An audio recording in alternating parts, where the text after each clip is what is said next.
There's a couple of moments in our culture that are bittersweet. Mother's Day is one of them. Father's Day is another one. I have a personal feeling about Father's Day probably even outranks the awkwardness of Mother's Day, because here's what happens. We've all got relationships, and some of us are struggling with mom or dad relationships. But I can't tell you how many times I've heard somebody say to me something along these lines. It's hard for me to call God Father. Like, I can't do it. I can pray to God, but I can't pray to the Father. There's too much pain, there's abandonment, betrayal, there's some sort of abuse, there's rejection, and so people have a hard time because they project this child dad onto a father God. And so they think that God is distant, and they think God is uncaring, and they think God. So it's safer to pray to God or to Jesus. And so I pray today that there would be a further healing for you if that's something that you're going through. This is one of those days. A lot of people have what are called father wounds, but that is not our wound with a very good father. We have a good father, and our dads may have screwed up, and we got to work through that forgiveness process. But I pray that today would be a time of restoration for you. That each Father's Day that comes up is like, it's okay, that's not my father. That might have been my dad, but I can move forward. So, okay, we're going to dig into Bible recapping. Yesterday we finished our 14th book of the Bible, Ecclesiastes, right? We got Ecclesiastes done, you guys. We're cranking through the Old Testament right now. As we get into that, Ecclesiastes reminds me of this. Do you remember when the first brick with a stick came out?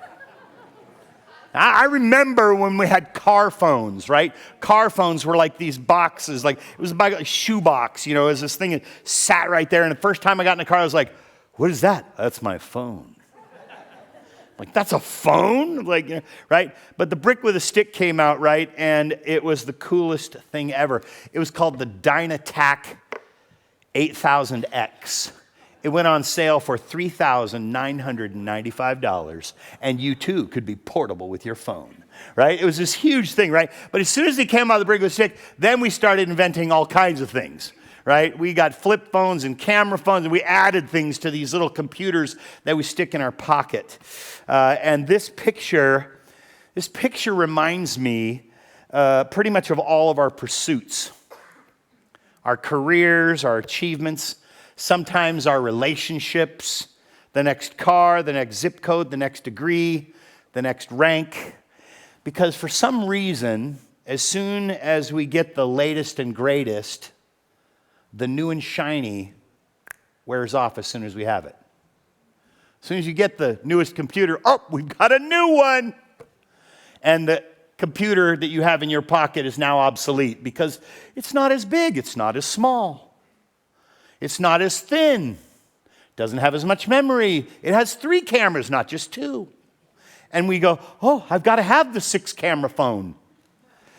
It's amazing to me, but as we finished reading through Ecclesiastes, I thought, this book teaches this concept better than any other book of the Bible. Ecclesiastes. There's a terrific video, and it's in your app this morning from Bible Project. It's about Proverbs, Ecclesiastes, and Job. It'll take you about 6 minutes to watch that this week. It's in your app, so I encourage you to watch that. But this book, Ecclesiastes, is such a read. And I want you to know, before I get going this morning, because we're going to dig into Ecclesiastes, it's not a happy book. It's not a happy book, but I'm going to start, and I'm going to let you decide. So here's Old Testament bookshelf. Here's what we're doing. We've been through the law, the history. We're getting into poetry and wisdom. Open up to Ecclesiastes, if you will, please. Ecclesiastes. That's on page 325 if you grab the Bible out of the chair back. A little cheat there, right? Ecclesiastes chapter 1. Here we go. Ready? This is Solomon. He's going to teach us something here. Chapter 1, starting in verse 2. Everything is meaningless. Completely meaningless. What do people get for all their hard work under the sun? Generations come and generations go, but the earth never changes. The sun rises, the sun sets. Then it hurries around to rise again. The wind blows south and then turns north. Around and around it goes, blowing in circles. Rivers run into the sea, but the sea is never full. Then the water returns again to the rivers and flows again into the sea. Everything is wearisome, beyond description. No matter how much we see, we're never satisfied. No matter how much we hear, we're not content. History merely repeats itself. It's all been done before. Nothing under the sun is truly new. Sometimes people will say, here's something new, but actually it's old. Nothing is ever truly new. We don't remember what happened in the past and in future generations. No one's going to remember what we're doing now. Wet blanket much? Right? This is Solomon trying to cheer us up this morning. Thank you, Solomon. It's depressing. However, I want to say this. I promise, if we will learn the lesson of Ecclesiastes, that's the way that's pronounced, Ecclesiastes. If we learn the lesson of Ecclesiastes that it's trying to teach us, it's going to change our life. And I realize that's a big promise, but it's also a big truth. And I hope you'll hold on to that. So open up your app this morning. If you have the app on your phone, I've got some fill-ins for you. I want you to take some notes home because we're a learning people. It's called discipleship for a reason, right? We're apprentices of Jesus. And this is what a lot of the stuff that we're going through, Jesus was trying to get through to us in the New Testament. Right now we're in the Old Testament, but I hope you'll take some notes this morning. I'm going to switch it around this morning, and I'm going to put the conclusion up front. I'm just going to cut to the chase, right? I'd like you to write 3 things down, and here they are. Here's the whole sermon. The first one is, happiness is never found by pursuing happiness. I know that smacks in the face of all that we're celebrating July 4th coming up, right? It's, hey, wait, you can't say that, right? That's un-American. It's in our Declaration of Independence. It's the right to life, liberty, and the pursuit of. Come on, you can't be doing that, not on today, right? And while pursuing happiness may be a right, happiness somehow remains elusive when it becomes the object that we're chasing. When we're chasing after happiness, it kind of stays out of our path. Here's the second one. Happiness is a byproduct of pursuing something or someone else. Again, I'm just going to start with the conclusion. I have 3 points that I got out of Ecclesiastes. I want to start there. Here's the third one. There is only one thing we can pursue that will ever bring true happiness. That's the bottom line. You read through these chapters, right? 12 chapters of Ecclesiastes, and that's what you're going to find, these 3 points. What I want to do this morning is I want to dig in and show you where I found these. And before I do, I want to get to a word that was introduced in these verses that's crucial to understanding the whole or the rest of this book. And it's the word meaningless. It's used 36 times. 36 times the word meaningless, Solomon uses that word. It's been accurately translated as vanity or pointless. Absolute futility. The word literally means vapor or smoke or breath. And at one point in verse 14, chapter 1, Solomon introduces this phrase, chasing after the wind. You ever watch little kids? I mean little kids, maybe 1 year old, and they're just kind of toddling, learning, and then the wind blows, and they're like, what is that? And where is it coming from? Because you could blow in a baby's face, and they go, oh, it's you. But they're in the middle of the grass and they're like, whoa, where's this wind coming from? Watch this, listen to the phrase, chasing after the wind. So I reach out, it's just, you'll never catch it. And so he introduces us to this concept. There's also another phrase, it's under the sun. It's used 27 times in Ecclesiastes. 27 times. It's a Hebrew expression that's basically referring to all earthly pursuits, anything that we do. And we put these two together and we get everything that happens on the earth is pointless. 63 times Solomon says, everything that we pursue on the earth is pointless. Again, very depressing when you first get to it, unless you get new eyes, and that's what I'm going to hopefully get us to. Everything is weariness.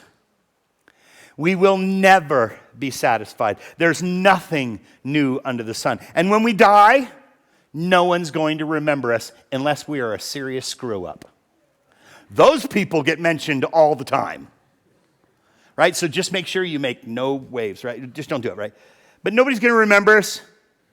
And here's the thing. I realize there's some who are starting to wonder, why did I come to church this morning? It's like, really? This is like, I want to encourage you. I will encourage you, I promise. The question is here's my question, is how did the wisest man who ever lived get to this point? Here's Solomon. God gave Solomon wisdom, a long life, a stable kingdom. He has everything and lots of it. Lots of everything. He should have been the happiest, most optimistic person on earth, right? But this is him. He's talking. Well, we have to get back to the first idea from Ecclesiastes, that happiness is not found by pursuing happiness.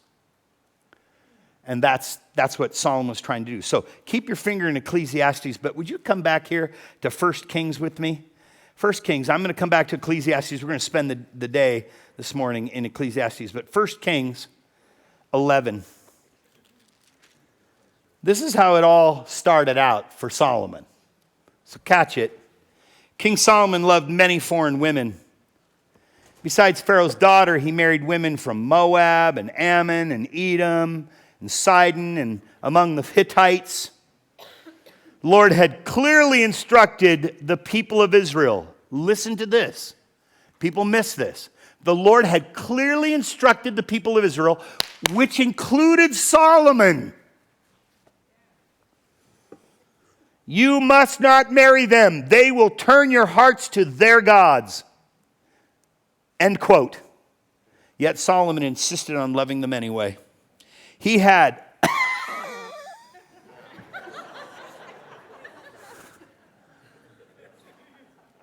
whoa. He had 700 wives of royal birth and 300 concubines. And in fact, they did turn his heart away from the Lord. Like, I could barely handle one. I got one. I pray for my bride. 40 years she's been putting up with this. I'm like, Lord, 700 and 300. That's 1,000 women.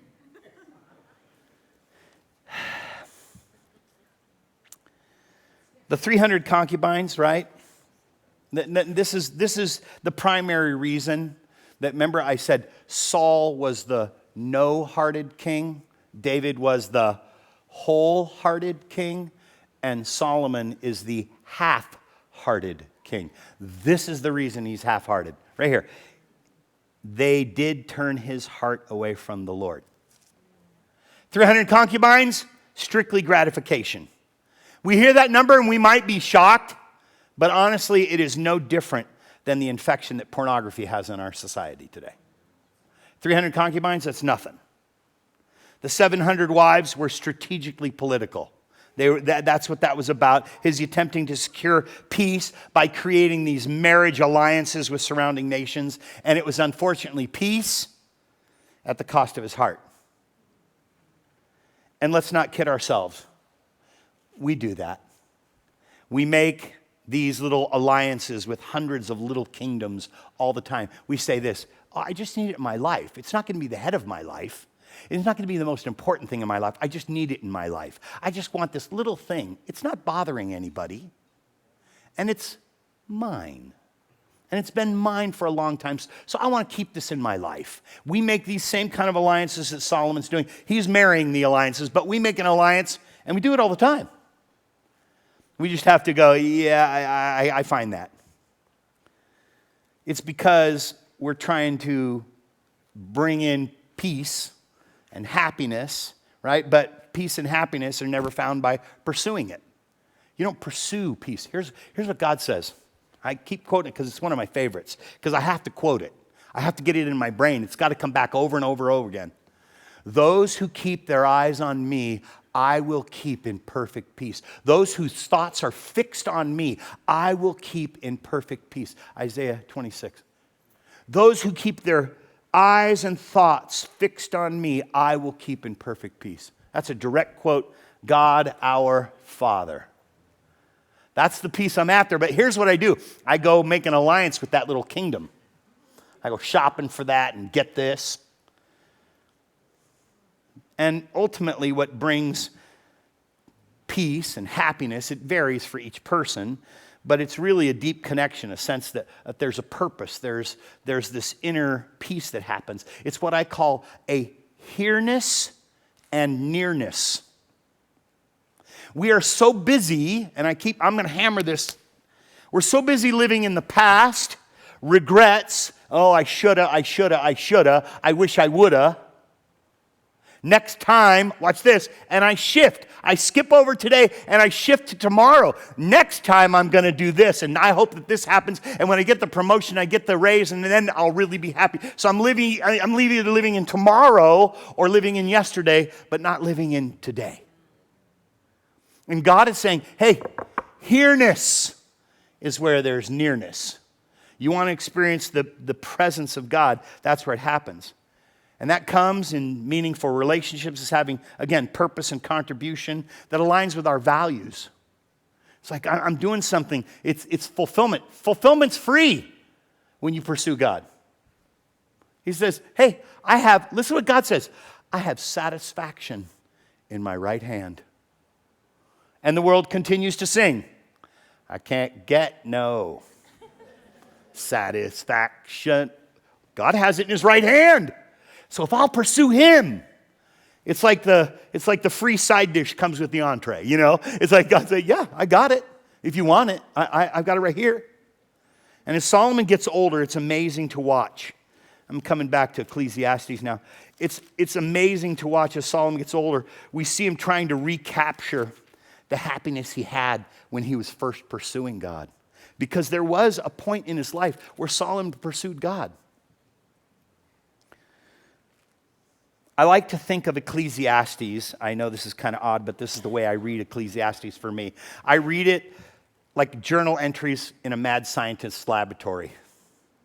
I think of Solomon as a mad scientist. You know, Professor Brown, yeah, Marty, you know, the hair's going there. I imagine Solomon going, I'm going to try this. And every time it is, I've created life. And it's Frankenstein's monster. And we're mad scientists. That's what was happening in Ecclesiastes. That's the way I get to see Solomon. I go, man, this guy's nutty. I want to share with you this morning 5 experiments that I see Solomon in his eccentric search for meaning and happiness.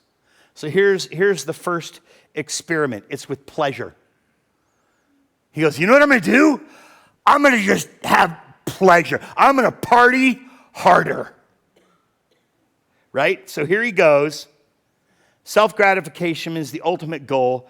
Solomon says this in chapter 2. I'm in Ecclesiastes again. Chapter 2, verses 1 through 3. I said to myself, come on, let's try pleasure. Let's look for the good things in life. But I found that this too was meaningless. So I said, laughter is silly. What good does it do to seek pleasure? And after much thought, I decided to cheer myself with wine. And while I'm still seeking wisdom, I clutched to foolishness. Now, I don't know exactly what he means by foolishness. I'm not sure. But it probably involved like bungee jumping, right? High-stakes poker, swimming with sharks, anything to get the adrenaline going. He's like, I'm trying to find I'm looking for something that'll make me feel alive. And we'll get into it here in a little bit. But then he says this, in this way, I tried to experience the only happiness most people find during their brief life on the earth. It's like, geez, Solomon? And when pleasure wasn't fulfilling, Solomon moved on to a second experiment called work. He says, you know what, pleasure wasn't satisfying. I'm going to try work. I'm going to see if I can accomplish more, achieve more. And we see this in our hustle culture. We see this in our hustle culture. We're getting it done. We're getting it done so badly that we even talk about it on vacation, on our day off. People bring the computer to make sure we're checking the emails, and we have the computer in our pocket to make sure that everybody else, I'm doing the cool things that other people are doing. And so instead of vacationing, we're caught up in the very hustle and bustle.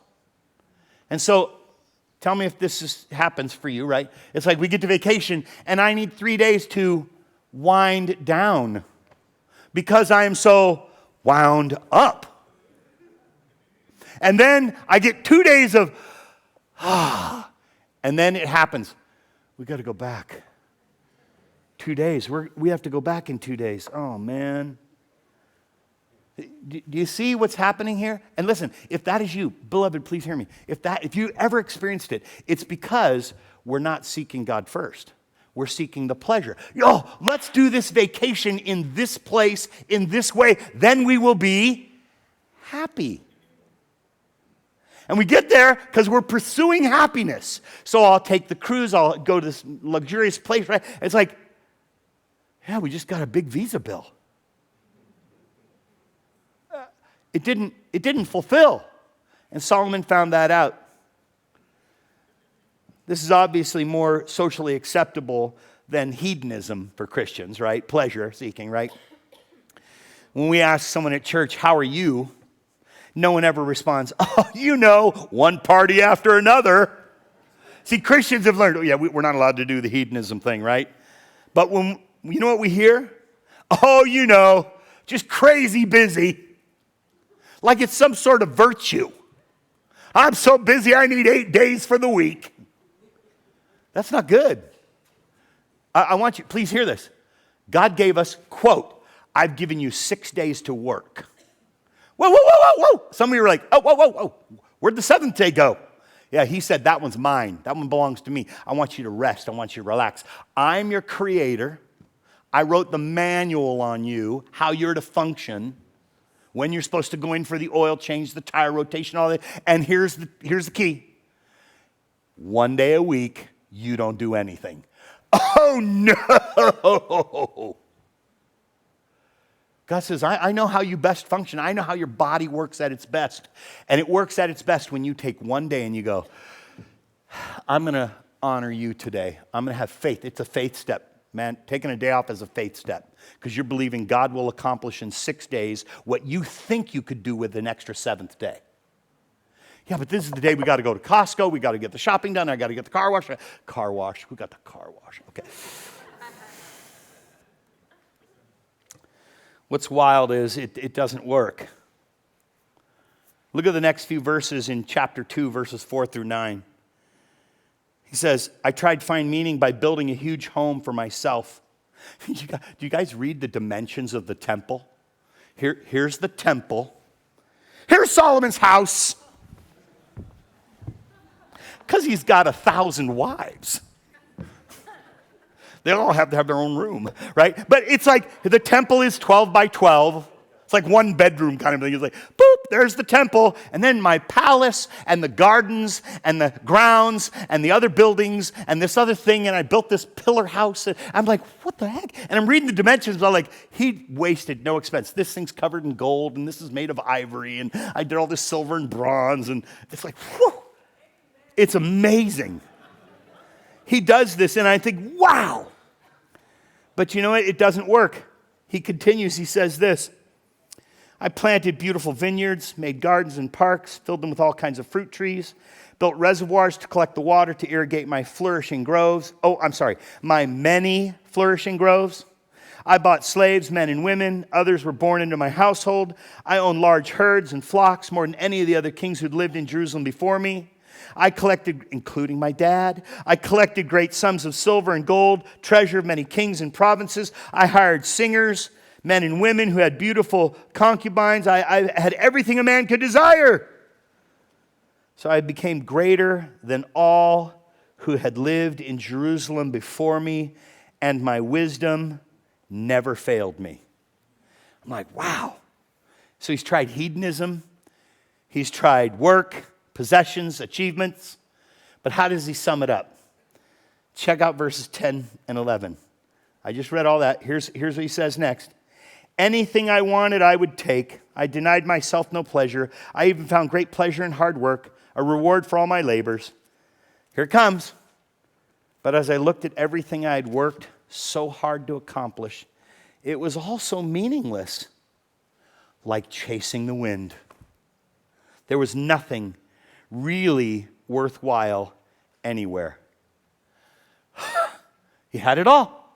Let's keep going. Let's do the next experiment, philosophy.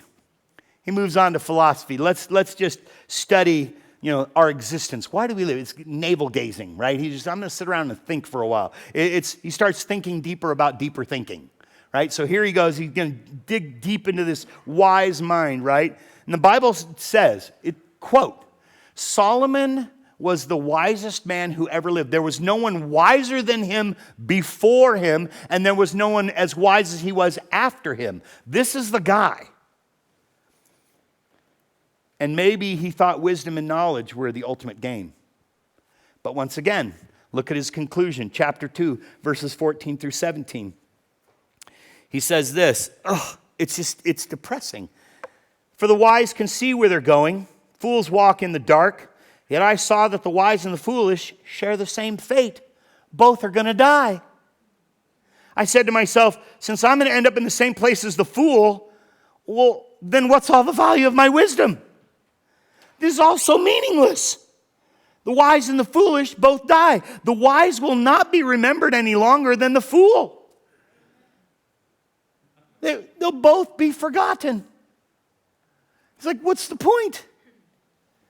He then moves into morality. He's deciding what is right and what is wrong. It's his attempt of religion and righteousness. Chapter 2. Keep going, watch this. He just keeps jacking it all up. Starting verse 24. I decided there's nothing better than to enjoy food and drink and find satisfaction in work. And then I realized that these pleasures are from the hand of God. For who can eat or enjoy anything apart from him?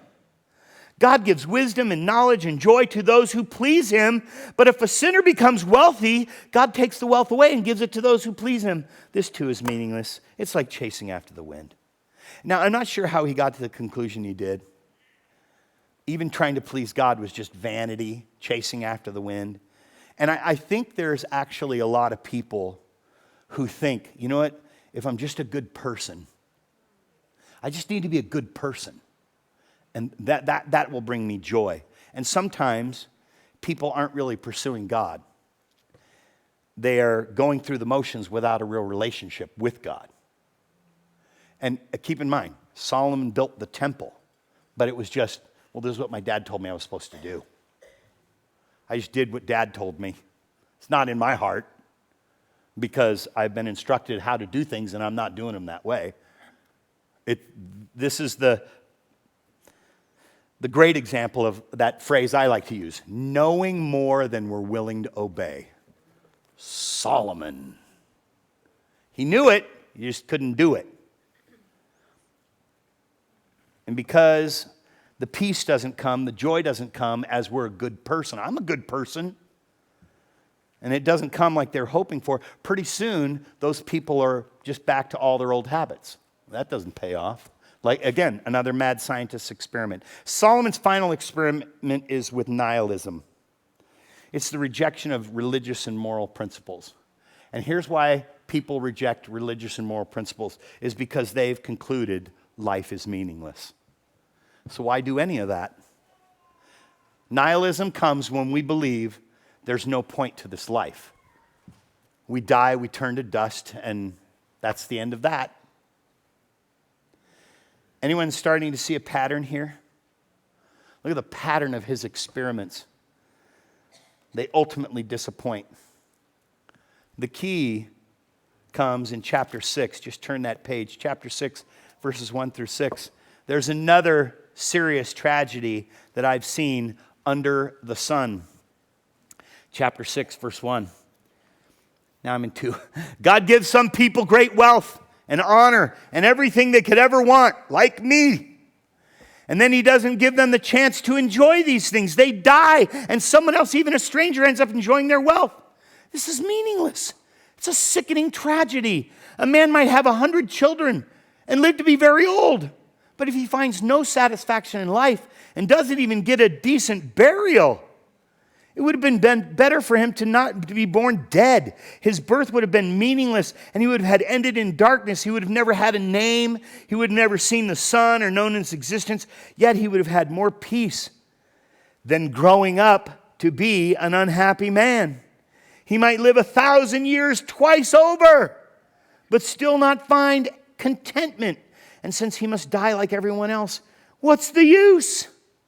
All these people spend their lives scratching for food. They never seem to have enough. So are wise people really better off than fools? Do poor people gain anything by being wise and knowing how to act in front of others? Enjoy what you have rather than desiring what you don't have. Whew. Can I say that again? Enjoy what you have rather than desiring what you don't have. Just dreaming about nice things is meaningless. Here it comes again.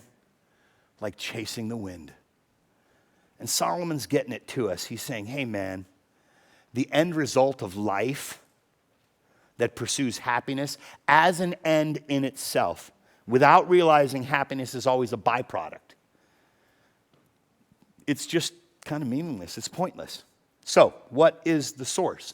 Because that's what we've got to get to. It's just because, again, if you look at this on the surface, if you don't see what's happening, if you walk away, if you're just reading the page, you will hit chapter 12, right? You'll finish, or chapter 11. We get through there and we're like, all done with that? Chapter 12, all done with that? What's the point? But there is a great point in here. And it has to do with that under the sun principle. The source. It comes back to that word and phrase, under the sun. Because, again, Solomon has shown us life is meaningless. Pursuing it is just, what's the point? And here's the reason. Because God isn't factored into the equation. We start living like we are the primary source. We are that person. So, again, what is the source? See, here's what we have to understand. Solomon has a wrong perspective. Here's what Solomon is saying. The world is cyclical. Oh, great. It's New Year's again. We get a new start. We can break it down further. Oh, it's a new month. Oh, it's a new week. Oh, it's a new day. And we break it down. Oh, see, we see things, that's what's happening in Ecclesiastes. Cyclical. It all just ends and starts over again. It's over and over. That's why we go, oh, it's Monday again. Because we're thinking cyclically, in cycles. We're going, oh, it's Monday, Tuesday, Wednesday, Thursday, Friday. Live for the weekend. Oh, it's Monday again. It's the wrong thinking. So instead, we need to think linear. See, God says, I don't see like this, I see like this. I see a past and a future, and it's all going somewhere. There's a straight line. There is a straight line. History is leading to something. It's not over and over and over again and again and again like Solomon is seeing it.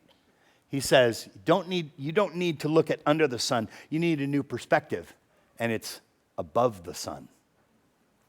It's a kingdom perspective. This is an under the sun perspective. He's pursuing everything, again, like a mad scientist. I'll try this, I'll try this, I'll try this. I'll try money, I'll try fame, I'll try power, I'll try wisdom. None of it's fulfilling because it was all done without God. Power without God, wisdom without God, fame without God. It was about me. The key to finding meaning in this life is to realize that our timeline is much longer than this life. We started here, and it's going this direction, and it will end here in eternity. We were made for eternity. Life has an end point. Life is going somewhere. Here's what the Bible says in Ecclesiastes. God has planted eternity in the human heart, and we all know it. We all know it. God has put something in us that says, oh, and beloved, please hear me. I don't even get it. I want you to know that. I'm trying to get it. I want to get it. I want to embrace it. I know where I'm going for eternity. I'm going to heaven. I don't believe I deserve it. I look at, and I know I'm going to get in just barely. It's like I'm barely following Jesus, right? It's like selfishness lives in me. We are all made of this thing called flesh, selfishness. I want what I want all the time. And I'm just going, really? And I'm sliding into home base, and I'm sure that I'm out. And Jesus is, he's in. I'm like, really? I'm covered in dirt, because I like to slide in the dirt. I'm covered in dirt, and yet I'm safe. I'm going. Beloved, here is your invitation. You are going to spend eternity somewhere. I know where I'm spending eternity. We are all eternal beings. It will end on this earth. The Bible's clear. The Lord knows the day we will go,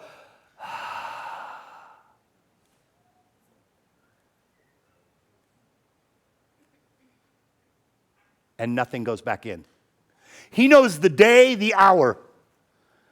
And I know that when that happens, because it's based on grace, based on mercy, based on faith, that I'm going to spend eternity with God. That's because that's what the Bible outlined. I don't deserve it. I didn't earn it. He goes, but you believed. You believed that I could do that for you, and you let go. It goes back to the day off. You believed that I could accomplish that, so you let go. You didn't work for one day. One day. Beloved, we need an above-the-sun perspective. What does he see? Isaiah 55. Listen. My ways are higher than your ways. My thoughts are higher than your thoughts. So high are my ways and my thoughts above yours, like the heavens are above the earth. Are my ways and my thoughts higher than yours? Yeah, I prefer an under-the-sun approach. That's depressing. Until you realize, oh, he doesn't have an above-the-sun approach. He needs a different perspective. He needs to see from God's perspective. And God says, hey, life's going somewhere.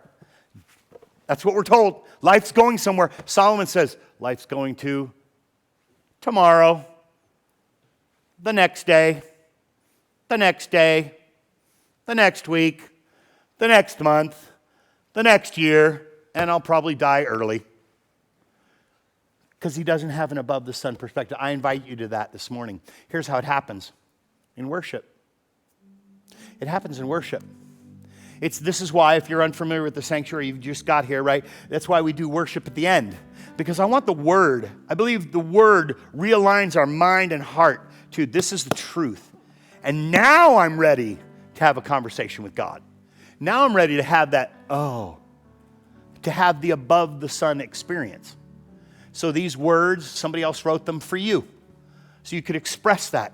Right, these words, it's above the sun. Let me pray. Father, I'm grateful. Grateful for a moment to stop today, here, now. To join together with others, here, now. Again, here-ness and nearness. And so we stop this morning. We choose. I choose to worship you. God, you are worthy of my worship. Everything else is fading. As I'm going somewhere, I got my eyes on the prize, the finish line. Everything else seems to be turning to dust. And so we choose today. We choose to stand, worship, sing. We choose an above-the-sun experience because that's where life is. When we start to see the way you see, life is headed somewhere. That we wouldn't live in the past, we wouldn't live in the future, we'd live today because today's what we got. I ask this morning that as we go into worship, you would meet those who are hungry, satisfy those who are thirsty, quench that thirst. as we sing these songs. In Jesus' name, let it be so, let it be done. Now, I'm not going to tell you about the prayer room. I'm not going to. Because you know, right, you're going to do this. I know, now he's going to tell us about the prayer room. No, I'm not going to. I'm not going to tell you that there's people over here who would pray with you. I'm not going to tell you that there's people who could relieve your burden, because the Bible says this: make sure you share your burdens. That is one of the deepest commandments that most Christians just avoid. Share your burden. I'm not going to share my stuff. Dirty line. Ugh. I don't want to burden anybody. So I'm not going to share any of that. You're welcome. But I encourage you, get an above the sun perspective this morning. Above the sun. If you are like me, I've been living under the sun this last week. And this is just a realignment for me. Right? Above the sun. Let's do that.